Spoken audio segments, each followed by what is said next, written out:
जैसे कि हमने पहले कहा कि 11 जून को पिछली बार आए थे और आज आए हैं दीपक मंगला निवास पर दोबारा। पिछली बार आए थे गतपुरी रैली को लेकर और आज आए हैं पलवल के कुछ मुद्दों को लेकर। जैसे कि मैंने पहले कहा है, हमारे सवाल होंगे मिर्ची जैसे तीखे और गुलाब जामुन जैसे मीठे। मंगला जी, पहला तीखा सवाल ही दाग देते हैं। ये रेलवे ओवरब्रिज है, नासूर बन गया आपकी सरकार के लिए। 5 साल हो गए आज काम को चलते चलते और आज तक काम हुआ भी नहीं है। देखिए बुटानी जी, ये मैं मानता हूँ इसमें देरी हुई है। देरी होने से थोड़ी दिक्कत तो होती है और हमारे बैसलात के क्षेत्र के लोगों को दिक्कत भी ज़्यादा हुई है आवागमन में। लेकिन अब काम तेज़ गति से चल रहा है। बीच में कारण रहे, कोरोना का कारण रहा, ठेकेदार ठीक नहीं था, इसका ठेकेदार का भी कारण रहा, कुछ अधिकारियों की भी लापरवाही रही। लेकिन अब काम जोरदार तरीके से चल रहा है और मेरा तो आपसे भी आग्रह है, एक बार आप जा कर के वहाँ देखना कितनी तेज़ गति से काम चल रहा है। वो एक अलग बात है, बरसात आ गई, मिट्टी की उसमें आने में कहीं कोई दिक्कत होती है, लेकिन काम तेज़ी से चल रहा है। शीघ्र ही ये बन करके तैयार हो जाएगा, शीघ्र ही इसका आवागमन सुगम हो जाएगा। लेकिन मैं यहाँ एक बात कहना चाहूँगा, ये जो हमारा रसूलपुर का आरओबी है, एक हमारा बामनी खेड़े का आरओबी है, ये पहले की सरकारों की 2 मुख्यमंत्रियों की घोषणाएं थी, केवल घोषणाएं रहेगी लेकिन काम चालू नहीं हुआ। हमारे मुख्यमंत्री माननीय मनोहर लाल खट्टर जी ने इसकी घोषणा भी की, काम भी शुरू कराया। कोरोना की वजह से थोड़ा काम लेट हुआ, ठेकेदार की लापरवाही की वजह से थोड़ा काम लेट हुआ, लेकिन अब अच्छी और तेज़ गति से काम चल रहा है और मुझे लग रहा है कि जल्द ही इसका निर्माण पूरा हो जाएगा और लोगों को जो तकलीफ दिक्कत हो रही है और जो हुई है उससे निजात मिल जाएगी। आपने कहा ना वहाँ जाके देखें, जैसे विधायक, मंत्री, सांसद कुछ क्षेत्रों को गोद ले लेते हैं, गाँवों को या इलाके को। एक तरह से रसूलपुर रेलवे ओवरब्रिज एक तरह से हमने गोद ले रखा है, बामनी खेड़ा और रसूलपुर रेलवे ओवरब्रिज। वहाँ से लोग हमें बुलाते भी हैं, फ़ोन करके बुलाते हैं, व्हाट्सएप करते हैं कि आइए हमारी समस्या को सुनिए। ताज़ा हालात ये हैं कि एक बच्चा 31 तारीख को घायल हो गया था पत्थर के नीचे जाने से। उसकी आर्थिक मदद कहीं से भी नहीं मिली है, न सरकार से न प्रशासन से। देखिए, एक बच्चा वहाँ पर घायल हुआ है और मैंने भी उसकी पूरी सारी जानकारी ली है। उसको कहीं ना कहीं चाहे सरकार की तरफ से चाहे कैसी भी है, उसको पूरी आर्थिक मदद भी दिलवाएंगे। लेकिन मेरी तो पहले ये परम पिता परमात्मा प्रभु कि उसकी जान बचाए। गंभीर रूप से वो घायल हुआ है, एक्सीडेंट तो हुआ है, चाहे किसी भी परिस्थिति में, चाहे उसका। इसमें एक बात और भी मैं कहना चाहूँगा, दोषी अगर उसमें कोई दोषी पाया गया तो उसको किसी कीमत पर बख्शा नहीं जाएगा। अच्छा, 4 सितंबर को आप गए थे ऊपर रेलवे ओवरब्रिज पर, 25 तारीख के लिए बोल कर गए थे केंद्रीय मंत्री कृष्णपाल गुर्जर कि 25 तारीख को कच्चे में मेरी गाड़ी उतर जाएगी पुल के पार। 25 को आएंगे या नहीं आएंगे? हालांकि मैंने आपको रोकने का प्रयास किया था, आपकी गाड़ी रोकने का प्रयास किया, मंत्री कृष्णपाल गुर्जर की गाड़ी को रोकने का प्रयास किया, दोनों ही नहीं रुके थे आप।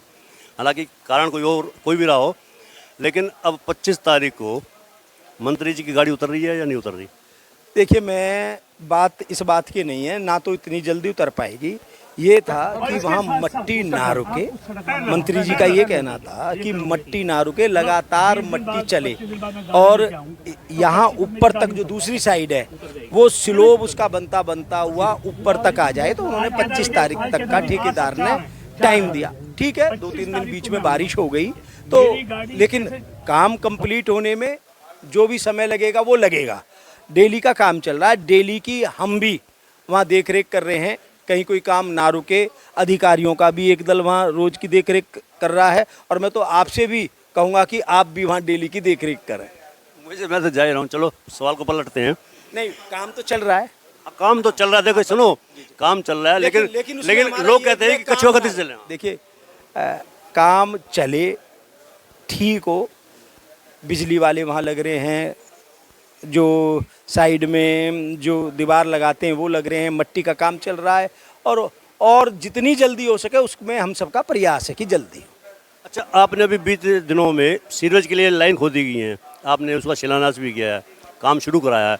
लेकिन अक्सर देखा जाता है कि ठेकेदार जो काम करते हैं, सड़कें खोद तो देते हैं लेकिन उसको फिर रिपेयर नहीं करते हैं। पाइप लाइन डल जाती है, 1 हफ्ता 2 हफ्ता 3 हफ्ता बल्कि 6 महीने भी हो जाते हैं। ये पीछे आपके खड़े हैं किटवाड़ी रोड पर, ये बुरा हाल है, अलीगढ़ रोड पे बुरा हाल है, लाइन पार इलाकों का। तो प्रशासन सख्त क्यों नहीं होता इन ठेकेदारों के प्रति? देखिए, मैं बताऊं, पहले यहाँ का इतना ढांचा बिगड़ा हुआ था पलवल का। पलवल के अंदर कोई सीवरेज की लाइन ही नहीं थी, फाटक पार के अंदर कोई सीवरेज की लाइन ही नहीं थी। सन 2010 में भी यहाँ पे सीवरेज जो ट्रीटमेंट प्लांट है वो 20 mld का होना चाहिए था, केवल 10 mld का था। हमारी सरकार ने पलवल शहर के अंदर सभी जगह सीवरेज हो, उसके लिए अमृत योजना के तहत 189 करोड़ रुपया हमारे पलवल में सीवरेज के लिए आया।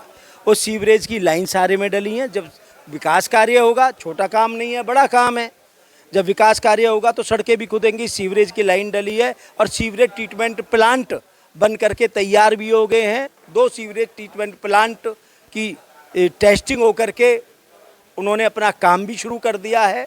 और जहाँ रेस्टोरेशन की बात है, रेस्टोरेशन में जहाँ कमाबेशी रह गई है, अभी काफ़ी जगह रेस्टोरेशन ठीक नहीं हुआ, उसके लिए हमने जो ठेकेदार हैं उनकी पेमेंट रोक दी है और उनको ये कहा है कि जब तक ये रेस्टोरेशन का काम आप पूरा नहीं कर देते आपकी पेमेंट नहीं होगी। और वो रेस्टोरेशन का काम भी अब धीरे धीरे वो सारा चल रहा है और आने वाले कुछ समय में जल्दी वो काम भी पूरा हो जाएगा। अच्छा, आपने पिछली बार ये कहा था कि मैं अपने काम गिनाऊंगा पिछले 8.5 साल के, वो कौन कौन से काम है वो गिनवा दीजिए आप, क्योंकि जनता ये चाहती है, पूछना चाहती है आपसे कि आपने किया क्या 8.5 साल में। देखिए, मैं बुटानी जी आपको बताऊं, एलिवेटेड फ्लाईओवर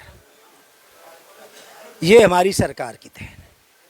जो पहले ये फ्लाईओवर बन रहा था, इसमें केवल 2 कट थे, एक तो किठवाड़ी में कट था और एक आलापुर चौक पर। इसके अलावा कोई कट नहीं था, ना बस अड्डे पे कोई कट था, ना रसूलपुर रोड पे कोई कट था। अगर वो फ्लाईओवर बन जाता तो ये पलवल शहर 2 हिस्सों में बट जाता। मैंने गडकरी जी जब यहाँ KMP का उद्घाटन करने आए, माननीय मुख्यमंत्री मनोहर लाल खट्टर जी थे, पलवल की जनता की तरफ से हमने आग्रह किया, एलिवेटेड फ्लाईओवर हुआ। एलिवेटेड फ्लाईओवर आज बस अड्डे पर भी अंडरपास है, आज रसूलपुर पे भी अंडरपास है। और आप देखेंगे जो पलवल 2 हिस्सों में बटना था, आज वो 2 हिस्सों में नहीं बटेगा। अगर मैं बात करूं 2 पेंटून पुल गुरुवारी के अंदर, तंत्री के अंदर, मैं बात करूं खादर की 66 kV का पावर हाउस बन के तैयार हो गया। पहले की सरकार कहते थे यहाँ तो फ्लड आ जाएगी या तो फ्लड की वजह से पावर हाउस नहीं बनता, आज वहाँ 66 kV का पावर हाउस बन गया। और जो अब की बार फ्लड आई, उस पावर हाउस बनने का सारे खादर क्षेत्र को इतना फ़ायदा हुआ, एक भी दिन फ्लड के बावजूद वहाँ लाइट नहीं गई।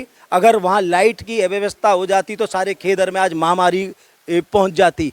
वहाँ पर नेता लोग जाते तो हैं, ले गए किसी भी मीडिया वाले को वहाँ जा कर के दिखा दिया, लेकिन जो मेन काम है, आज वहाँ की जितनी रोड खादर की फ्लड के अंदर टूटी हैं, माननीय मुख्यमंत्री जी ने उन रोडों की हमें ग्रांट दे दी है। शीघ्र ही एक बहुत बड़ी समस्या वहाँ की थी, बागपुर से लेकर के सोल्डागाम तक की रोड, उस रोड का भी टेंडर हो गया, पास हो गया। मुझे लग रहा है आज से या तो काम चालू हो गया होगा और कल वहाँ पे मशीन आनी शुरू होगी थी। 4.5 करोड़ की लागत से बागपुर से लेकर के सोल्डा की 18 फुट चौड़ी रोड बनने की परमिशन। और अभी तो ऐसी बहुत सी, मेरे यहाँ की लगभग 36 रोड हैं जिनकी अप्रूवल आ गई है और मुझे लग रहा है आने वाले 2 महीनों के अंदर अंदर कुछ का काम चालू हो गया है, लगभग सभी का काम चालू हो जाएगा। आप तो काम गिनवाते हैं, लेकिन आपके जो विरोधी हैं वो आप आरोप पर आरोप लगाते हैं। मैं 2 बात करूंगा।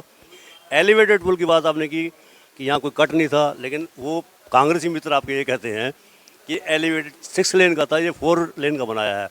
दूसरा, पलवल की सड़कें हल्की सी बरसात को भी नहीं झेल पाती हैं, पानी जल भराव हो जाता है, लोग बहुत दुखी हैं। आपका तो नगर परिषद प्रशासन लगता है इस मामले में टाइम टाइम फिस भी हो रहा है। देखिए बुटानी जी, मैं इसको बहस का विषय नहीं बनाऊंगा। आप जवाब दे देंगे। अगर 2 लेन होगा तो विपक्ष कहेगा 4 लेन होना चाहिए, 4 लेन होगा विपक्ष कहेगा 6 लेन होना चाहिए, 6 लेन होगा विपक्ष कहेगा 8 लेन होना चाहिए। मैंने यहाँ की लीडरशिप में देखा है, चलते विकास कार्य को रुकवाना केवल उनका ध्येय होता है। मैं ये भंगूरी रजवा बना रहा था, वहाँ मेरे विपक्ष के साथी काम हो रहा था, लोगों को बहकाना शुरू कर दिया। पानी का लेवल कम हो जाएगा, बहका दिया। मेरे क्षेत्र की जनता भोली है, लेकिन इतनी भोली भी नहीं है जो ऐसे लोगों को ना समझे। क्षेत्र की जनता समझती है। मैं साथी अगर मैं आपसे बात करूं, बड़ौली ब्लॉक बना, बड़ौली के अंदर कॉलेज बना, पलवल की ITI, हाईटेक ITI हुई, पलवल शुगर मिल की क्षमता बढ़ी। पहले जो हमारे हैवी के लाइसेंस झज्जर में बनते थे, हमारे बहुत बड़ी संख्या में हैवी के लाइसेंस बनते थे, वो लोग झज्जर जाते थे, आज पलवल के बस अड्डे पर बन रहे हैं। विश्वकर्मा स्किल डेवलपमेंट यूनिवर्सिटी, देश की ऐसी पहली यूनिवर्सिटी, नहीं तो यूनिवर्सिटी कहाँ हुआ करती थी, आप पीछा का इतिहास देखिए, जहाँ का मुख्यमंत्री वहाँ की यूनिवर्सिटी। मुख्यमंत्री सिरसा का बना, सिरसा यूनिवर्सिटी बन गई। मुख्यमंत्री रोहतक का बना, रोहतक यूनिवर्सिटी बन गई। मुख्यमंत्री हिसार का बना, हिसार यूनिवर्सिटी बन गई। मुख्यमंत्री भिवानी का बना, भिवानी यूनिवर्सिटी बन गई। हमारे प्रदेश के मुख्यमंत्री माननीय मनोहर लाल खट्टर जी ऐसे मुख्यमंत्री हैं जिन्होंने हमारे पलवल के दुधौला गाँव के अंदर 85 एकड़ में 850 करोड़ की ऐसी सौगात मेरे क्षेत्र के युवाओं को दी है। इससे बड़ा कोई तोहफा किसी क्षेत्र के लिए किसी मुख्यमंत्री का हो नहीं सकता। अगर मैं बात करूं नवोदय विद्यालय, केवल पलवल एक ऐसा जिला था, सारे हरियाणा में नवोदय विद्यालय है, केवल पलवल एक ऐसा जिला था जहां कोई नवोदय विद्यालय नहीं था। आज आप जाकर के देखिए, रसूलपुर गांव के अंदर 25 एकड़ के अंदर विद्यालय बन करके आलीशान बिल्डिंग बन गई है, क्लासें लग रही हैं, बच्चे वहां पढ़ रहे हैं। मैं ऐसे अगर अनेकों, लेकिन क्या है, एक और जो सबसे बड़ा काम हुआ है, पलवल के अंदर भय आतंक का वातावरण खत्म हुआ है। आपको भी जानकारी है, आपको भी पता है, आप ना कहें तो मैं नहीं कह सकता। झूठे मुकदमे दर्ज होना, झूठी FIR दर्ज कराना, सरकारी अस्पताल में जिसमें इलाज होना चाहिए उसमें केवल झूठी MLR कटना, ये पिछली सरकारों के काम रहे हैं। मैं भूटानी जी आपको दावे के साथ कहता हूं, आज पलवल के अंदर अमन चैन का वातावरण है। पलवल के अंदर हमारे प्रदेश के मुख्यमंत्री माननीय मनोहर लाल खट्टर जी, हमारे सांसद कृष्णपाल गुर्जर जी और हमारे देश के प्रधानमंत्री आदरणीय नरेंद्र भाई मोदी जी के नेतृत्व में बहुत, जब भी हमें विकास कार्यों के लिए पैसे की कोई कमी होती है, मुख्यमंत्री जी की तरफ से हमें कोई पैसे की कभी मनाही नहीं होती। जितना हम यहाँ पे काम करवाएं उसके लिए हमें पैसा मुहैया होता है। और पानी जो निकासी की बात है, देखिए जब अभी सीवरेज ट्रीटमेंट प्लांट नहीं थे, मैं आज सीवरेज ट्रीटमेंट प्लांट के चालू होने से मुझे लग रहा है ये पानी की निकासी की भी समस्या का समाधान हो जाएगा। पलवल की कुछ रोडों की मैं अगर बात करूं, मीनार गेट से लेकर के जब हम बस अड्डे जाते वो रोड टूटा पड़ा था, उस रोड का काम चालू हो गया, आप जाकर के देखेंगे वो रोड बन रहा। सोहना रोड का काम खराब था, सोहना रोड आप जाकर के देखेंगे वो बन करके तैयार हो गई है। हम सरकारी अस्पताल के यहाँ से आगरा चौक तक वो रोड बन करके तैयार हो गई। एक रोड बस अड्डे से लेकर के उसकी हालत वो जो है रेलवे स्टेशन तक, उस रोड का हमने काम चालू करा दिया था। लेकिन जब वो रोड बन रही थी तो वो उसका एक रिवाइज एस्टीमेट होना था, क्योंकि वो रोड वहाँ के लोग चाहते थे कि ये कंक्रीट की रोड बने, तो वो रिवाइज एस्टीमेट होकर के आ गया है।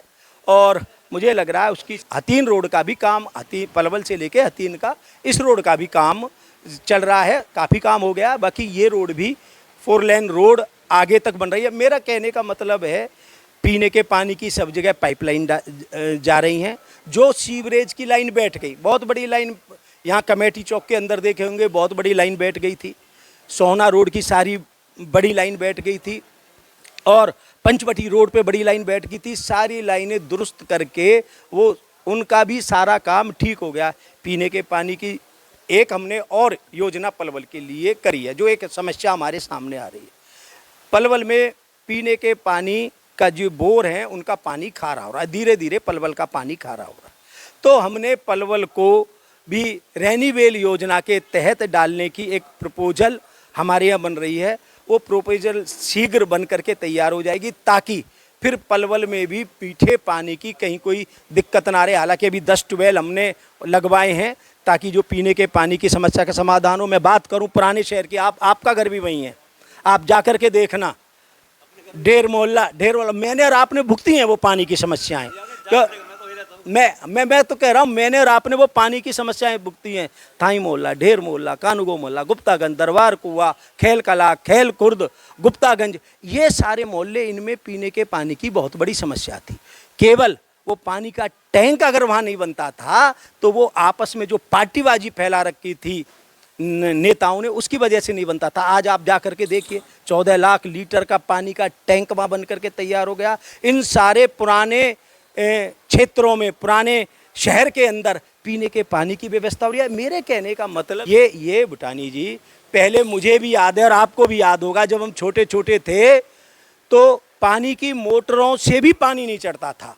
और हम भूटानी जी जब हम जाते थे, सप्ते में एक दिन जरूर हम पंचवटी मंदिर अपनी साइकिलों पे बाल्टी लेकर के पानी लेने के लिए हम जाते थे। पानी की दिक्कत थी और ये आज से नहीं 50 साल पुरानी पानी की समस्या का समाधान जब हमारी सरकार बनी, यहाँ पर वो 14 लाख लीटर पानी का टैंक बना और आज उस समस्या से हमें शहर के, एक मैं और बात करूं, एक बहुत बड़ी समस्या थी और कोई ना कोई एक्सीडेंट होगा। और आपको भी पता है, ये एक हाई टेंशन वायर शहर के ऊपर से जाती थी, जहाँ सरस्वती कॉलेज है, ये अपना सारा देवनगर है, सारी तुईराम कॉलोनी है, सारा धर्मनगर है, हाई टेंशन जा रही थी। मैं जब छोटा था तो मैं वहाँ महसूस करता था, तुईराम कॉलोनी में मंदिर बन रहा था, उस मंदिर की चोटी का निर्माण करते हुए एक बेचारे गरीब मजदूर की डेथ हो गई बिजली की। मेरे को भी लगा, और कोई ना कोई आए दिन, मेरे ख्याल से मुझे लगता नहीं सप्ताह 15 दिन में कोई एक हादसा ना होता हो। बरसातों में तो ऐसा हो जाता था, कोई ना कोई करंट से कोई ना कोई ज़रूर मरता था। मैंने माननीय मुख्यमंत्री मनोहर लाल खट्टर जी से कहा, आज वो हाई टेंशन वायर वहाँ से हट गई है और उस क्षेत्र के लोग अब अपने ऊपर मकान भी बना रहे हैं और उस क्षेत्र के लोगों को इतनी सुकून मिला है, आप जा कर के देखेंगे। तो मेरे कहने का मतलब ये है कि ये विकास की, आज मैं बात करूं पलवल रजवा, आप जा कर के देखिए, शानदार बन गया है। हम जगह जगह कनेक्टिविटी की बात कर रहे हैं। आज माल गोदाम रोड से लेकर के आप देखिए रेलवे रोड तक जो सारा खराब रहता था, उस नाले को पक्का करा करके एक कनेक्टिविटी हमने उसको भी जोड़ दी है, वहाँ भी सड़क बना करके वहाँ भी आवागमन, जहाँ जहाँ जैसे जैसे कनेक्टिविटी हमें मिल रही है वहाँ वहाँ हम पलवल के क्षेत्र में सुगमता से काम हो। और आज मैं बात करूँ, आज पलवल का जो हमारा क्षेत्र है, ये कनेक्टिविटी की दृष्टि से देश में सबसे अव्वल है। KGP, KMP, Delhi Baroda road, Palwal से लेके सोनीपत तक का रेल कॉरिडोर आप जा करके देखिए, बड़ी तेज़ी से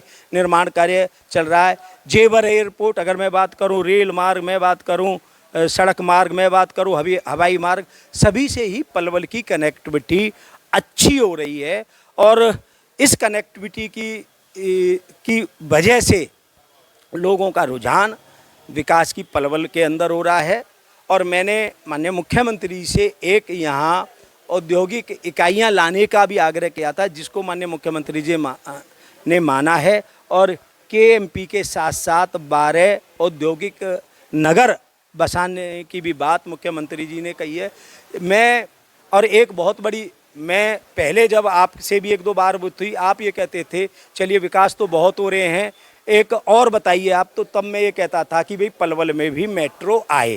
तो अगर पूछता आपसे, आपने मेट्रो गतपुरी की रैली पे से पहले मेट्रो की घोषणा कर दी थी, वो झुंझुना है या सच में ही मेट्रो लाएंगे आप? देखिए मैं आज आप देखिए, मुख्यमंत्री जी ने कोई भी बात, कोई भी वादा किया हो, कोई भी कहा हो, ये काम पहले की सरकार करती। गुरुग्राम से फरीदाबाद का भी किया था, चल रहा है। देखिए वो बात एक अलग है, फिजिबिलिटी बनने में अगर कहीं कोई उसमें समय लगता है वो एक अलग बात है, उसकी भी फिजिबिलिटी बनने का काम चल रहा है। कभी भी मुख्यमंत्री जी जो कहते हैं वो काम होता है। ये झूठी बात, मैं कह रहा हूँ, 2 मुख्यमंत्रियों की घोषणा थी इस रसूलपुर बामनी खेड़े आरोप की, नहीं हुआ। खादर के अंदर जो हमारा 66 केवी का पावर हाउस बनना था, कह देते थे, फिर कह देते नहीं बना, नॉन फिजिबिलिटी बन गया। आज आप जा करके देखिए खादर के अंदर वो पावर हाउस बन करके। मेरे कहने का मतलब ये है, विकास कार्य हमारे इस पलवल के क्षेत्र में हो रहे, जहाँ जो कोई कमी रह रही है उन कमियों को दूर करके हमारा पूरा प्रयास है कि हम विकास के कार्यों में कहीं कोई कमी ना आने दें, विकास की गति को रुकने ना दें, विकास की गति को थमने ना। 2024 इलेक्शन ईयर है, पहले लोकसभा के चुनाव होंगे, फिर विधानसभा होंगे। हालांकि चर्चा ये भी है कि लोकसभा और विधानसभा चुनाव साथ साथ कराए भी जा सकते हैं। लोकसभा की तैयारियों में पूर्व मंत्री करण सिंह दलाल, जिनको आपने पिछली बार 28,000 वोटों से हराया था पलवल विधानसभा क्षेत्र से 2019 में, वो भी आप तैयारी कर रहे हैं, जोर शोर से प्रचार भी कर रहे हैं। उनका ये दावा है कि पिछली बार केशवपाल गुर्जर 6 लाख वोटों से जीते थे, अब वो इतने ही वोटों के अंतर से हारेंगे भी सही। देखिए, एक तो मैं आपको बताऊं, चुनाव कभी हो जाए, हमारी चुनाव के लिए हमेशा 24 घंटे तैयारी रहती है। बीजेपी का कार्यकर्ता चुनाव के लिए हर पल हर क्षण तैयार रहता है और हम काम करने में, हम विकास करने में, हम उसमें ज़्यादा भरोसा और विश्वास करते हैं। हम पहले भी कोई क्या कहता था ये हो जाएगा, मैंने नगर परिषद के भी चुनाव आपने देखे होंगे, नगर परिषद के चुनावों में भी कोई क्या कहता था, कैसे कहते था, लेकिन आपने देखा भारतीय जनता पार्टी का प्रत्याशी जीता, चाहे 2,500 केवल 2,500 वोटों से अंतर से जीते हैं। आप 28,000 वोटों से जीते थे। अगर कुछ देखा भी जाए अनुपात की दृष्टि देखा 12,000 वोटों से जीत होनी चाहिए। भूटानी जी, आप बहुत वरिष्ठ पत्रकार हैं। छोटा इलेक्शन होता है, उसमें कैंडिडेट बहुत होते हैं। जब बहुत कैंडिडेट होते हैं तो कुछ कोई ना कोई छोटा इलेक्शन प्रो गवर्नमेंट भी होता है। 2,500 की जीत भी छोटी जीत नहीं है, बहुत बड़ी जीत है, बहुत बड़ी जीत है। और अगर मैं बात करूं उस चुनाव के अंदर ये था कि भाई ये हो जाएगा, मैंने कभी वहाँ पर कोई दावा नहीं किया ये हो जाएगा। मैंने ये कहा हम जीतेंगे, क्षेत्र की जनता का विश्वास हम में होगा, और वो विश्वास हमें दिया। और आपने देखा कि उसमें पलवल क्षेत्र की जनता ने फिर दोबारा भारतीय जनता पार्टी में भरोसा जताया। और मैं दावे के साथ कहता हूं, चाहे लोकसभा के चुनाव हो, अभी लोकसभा का चुनाव आने वाला है, आप देखिए देश के प्रधानमंत्री नरेंद्र भाई मोदी जो आज विश्व के सबसे शक्तिशाली नेता के रूप में बन करके उभरे हैं। अब बन करके ही न उभरे, जो ये हमारा भारतवर्ष है, जो पहले सोने की चिड़िया कहलाता था, दोबारा से विश्व का सिरमौर बनने की दिशा में जो नरेंद्र भाई मोदी जी के नेतृत्व में जो प्रयास चल रहा था, आपने देखा होगा। आज हम चांद पर पहुंच गए, सूरज पर पहुंचने के लिए हम रास्ते में हैं, चंद्रयान 4 पे भी पहुंच रहे हैं, चंद्रयान 4 पर भी पहुंच रहे हैं। मैं और मैं बात करूं G20, बिल्कुल G20। आप देखिए आज वर्ल्ड के सब नेताओं ने नरेंद्र भाई मोदी जी के नेतृत्व को स्वीकारा है। तो मेरे कहने का मतलब ये है कि आज केंद्र के अंदर, प्रदेश के अंदर काम करने वाली सरकारें हैं। हमारे देश के प्रधानमंत्री आदरणीय नरेंद्र भाई मोदी, प्रदेश के मुख्यमंत्री माननीय मनोहर लाल खट्टर जी के नेतृत्व में सरकार विकास कार्य कर रही है। और हमारे यहाँ से सांसद के सरकार में मंत्री चौधरी कृष्णपाल गुर्जर जी ने भी यहाँ विकास कार्य करवाने में पलवल के क्षेत्र में कहीं कोई कसर नहीं छोड़ी। और मैं आपको कहता हूँ कि निश्चित तौर पर फिर दोबारा चाहे वो केंद्र सरकार भारतीय जनता पार्टी की बनेगी, प्रदेश सरकार भी भारतीय जनता पार्टी की बनेगी, लोगों की भरोसे पे, विश्वास पर भारतीय जनता पार्टी का एक एक कार्यकर्ता खरा उतरेगा और यहाँ के विकास कार्य करवाने में हम कोई कसर नहीं छोड़ेंगे। मैं ये आपके चैनल के माध्यम से क्षेत्र की जनता को भी 2 सवाल हैं। आपने सूरज चांद पर पहुंचने की बात कर दी एकदम से। सीएम मनोहर लाल से रोजगार की बात करती थी एक महिला जनसंवाद कार्यक्रम में, सुमन नाम की महिला थी, उसने फैक्ट्री लगाने की मांग की तो सीएम ने उनको झिड़क दिया, डांट दिया और ये कहा कि अगली बार चंद्रयान 4 जाएगा तो उसमें आपको भेज देंगे।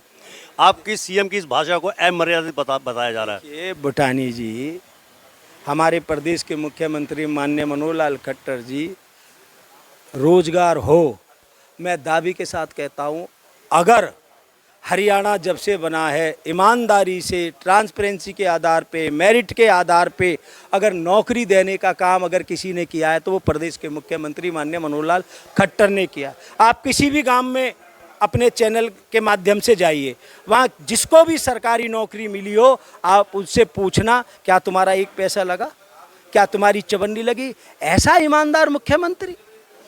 मेरे पलवल क्षेत्र के अंदर विश्वकर्मा स्किल डेवलपमेंट यूनिवर्सिटी क्षेत्र के बेरोजगार युवाओं के लिए इससे बड़ा तोहफा किसी सरकार का नहीं हो सकता। ऐसे मुख्यमंत्री पर अगर कहीं कोई आरोप लगाए तो मैं इस बात को उचित नहीं मानता।